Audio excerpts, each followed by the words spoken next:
Welcome back to the video series for a Heroscape local event in Maine from October 2025.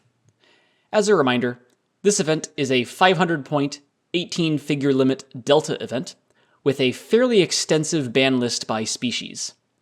I'm running a Vark build with Gray Spears, Swift Fangs, Dark Claws, Arctos, and Marku, and this is round 4, where I'm facing Stormy Nugs, who has 3 squads of Aubrian archers with Akolar, and Halusha with Anshu and Kita.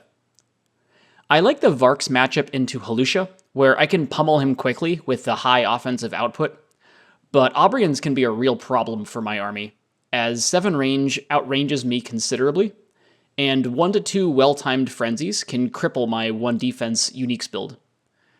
As such, this is probably the worst matchup that I've faced today.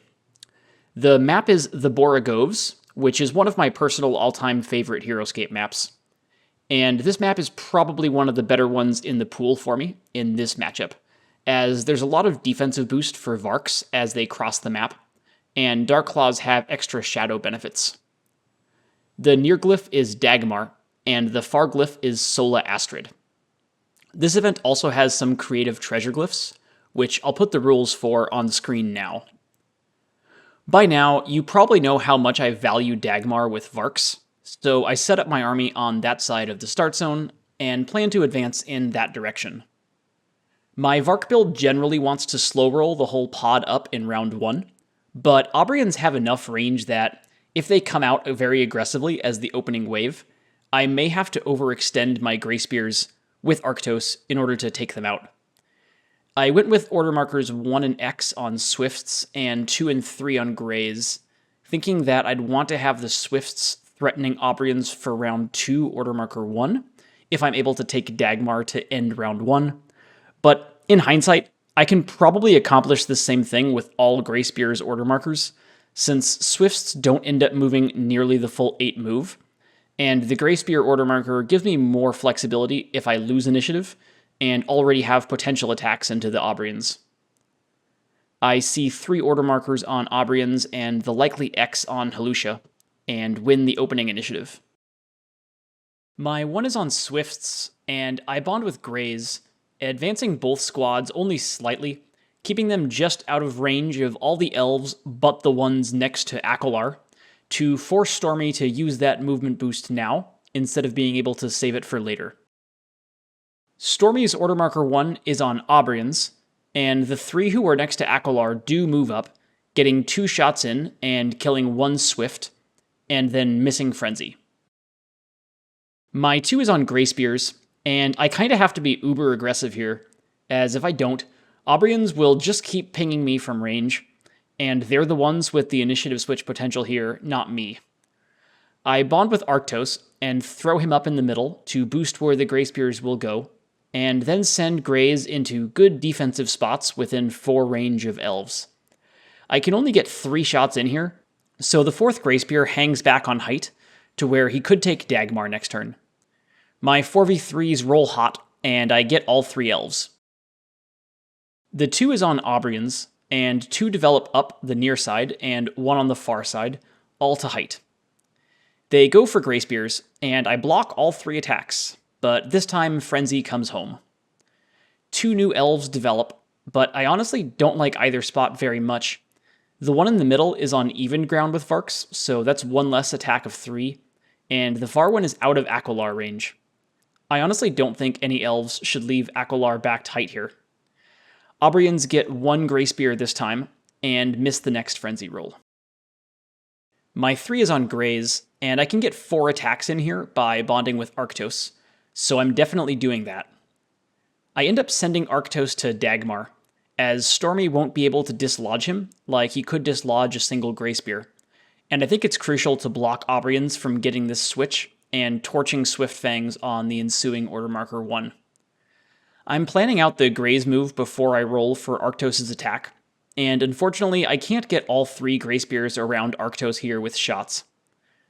After deciding where the Gray Spears will go, Arctos kills the backmost of the forward elves, and Grays come in very aggressively, selling out to kill elves, as if I get all 3 kills, then I'll get them below a squad. but they only end up getting 1 kill this time, leaving 4 Aubrians.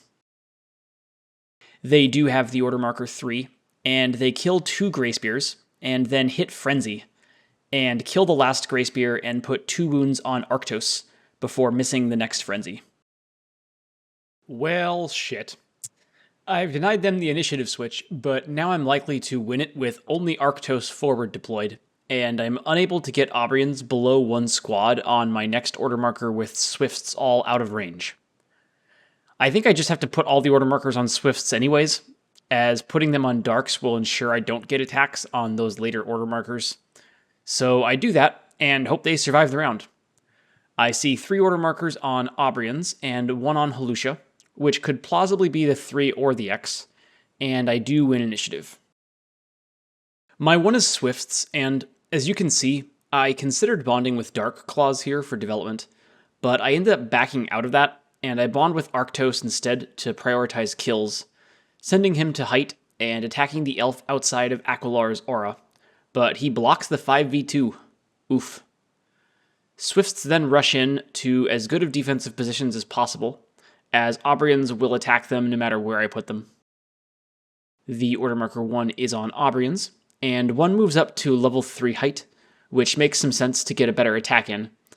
But I think Aubrians should actually be backing up here and prioritizing max range attacks instead. If they back up and only shoot from 7 range, it's tough for Swifts to reach them, as the initiative glyph blocks a lot of my movement, and it's a pretty bumpy map. And it'll also draw me into Helusha range if the order marker 3 is there. Aubrians get 1 Swift kill and miss Frenzy. My 2 is on Swifts, and I position to give myself a chance to kill 3 elves. Arctos takes low ground, where he can hit the back one, which Swifts can't get to on their own, and will boost 1 of the Swift's attacks.